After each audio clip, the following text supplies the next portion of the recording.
रामकृष्ण हरी विठ्ठल केशव. मृत्यूनंतर देहाला जर 6 तासाच्या आत जर दहन नाही दिलं तर परिणाम काय काय होतात त्यातले काही परिणाम अगोदरच्या व्हिडिओमध्ये सांगितले. आता पहा, धनंजय वायू एकदा शरीरामधून निघून गेला की पुढं शरीरामध्ये केमिकल प्रोसेसेस चालू होतात. हा वायू प्रत्येक अवयव कधी कधी शिथिल होत जातात. ते मी सांगतोय अगोदर, ऐका पुढे. मृत्यूनंतर पहिल्या तासामध्ये शरीराची अवस्था ही अतिशय सैलपणे होते. शरीर पिवळं पडायला सुरुवात होते.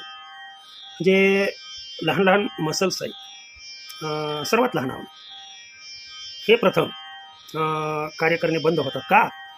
कारण यकृताचं कार्य, लिव्हरचं कार्य हळूहळू थांबून जातं.